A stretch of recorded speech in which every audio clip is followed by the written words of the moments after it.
Chers amis, prenons une pièce, un billet, mettons dans la boîte de tzedaka. Dans l'idée aussi, dans le Hakel ensemble,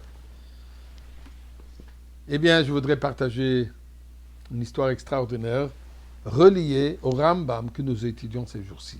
Depuis la semaine dernière, on a commencé le 43e cycle que le Rabbi a institué de l'étude de 3 chapitres de Rambam tous les jours. Ce qu'on a terminé aujourd'hui, c'est les lois de Nevoua. Où Rambam discute les différents niveaux de prophètes et aussi nous savons que Rambam est d'opinion que malgré le fait que pendant des années, dit la Gemara, que la Nevoua s'est arrêtée, mais avant la venue de Mashiach, la Nevoua, la force de prophétie revient.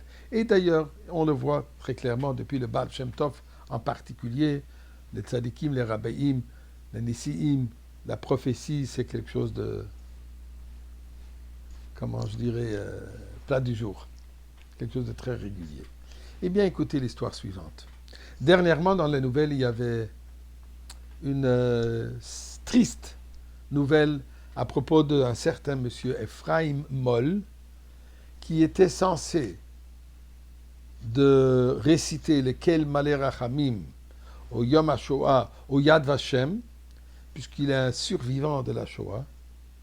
Mais malheureusement, juste avant la récitation, il a eu une crise cardiaque, il est décédé.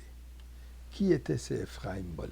Eh bien, Ephraim Moll est un survivant jeune, un enfant survivant de l'Holocauste, qui est né en Belgique en 1938.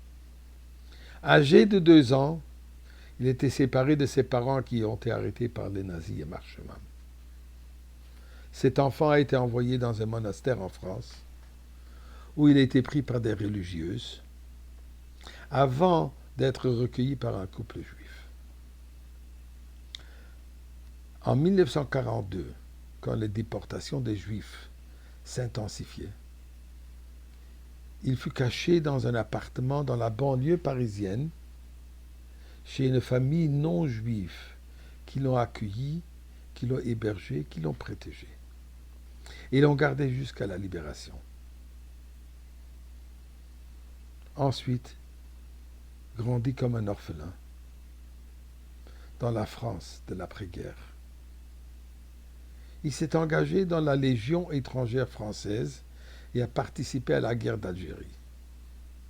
Après sa démobilisation, il a immigré en Eretz Israël et s'est installé dans un kibbutz, Sde Eliyahu. Et c'est là où il a découvert le judaïsme. Et c'est là où il a découvert les enseignements du rabbi. Il est devenu un juif religieux. Et là, ensemble avec son épouse Rachel, ils ont fondé un foyer religieux chassidique avec toute la chaleur d'une famille Chabad. Et l'une des histoires intéressantes qu'il raconte est la suivante.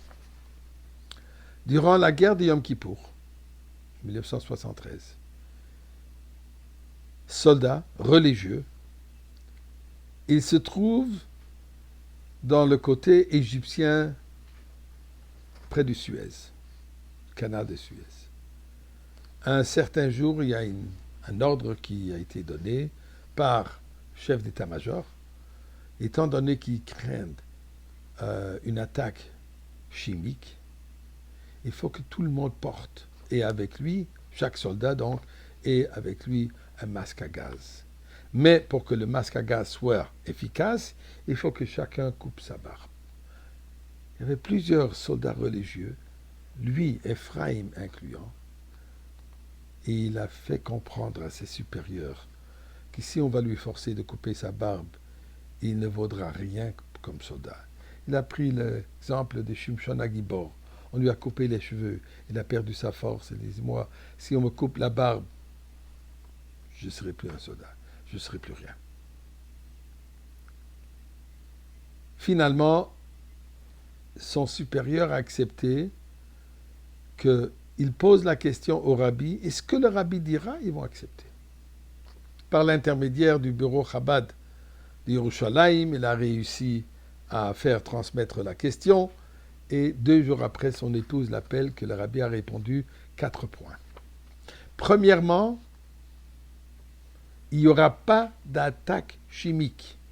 Rien à craindre. Deuxièmement, maintenant c'est le moment de leur prouver que même avec une barbe, on peut bien porter ce masque à gaz.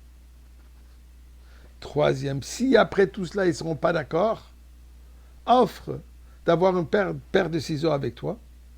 Et si chas v'sholom, la situation se présente, qu'il va falloir couper la barbe et mettre le masque à gaz, tu pourras le faire.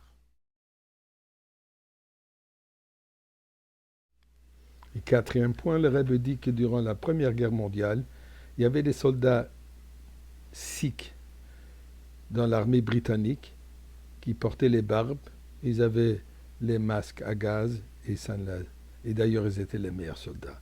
Mais après tout cela, ce n'était pas nécessaire du tout, puisque comme le Rabbi a dit dans cette prophétie qu'il n'y aura pas d'attaque chimique, il n'y en avait pas.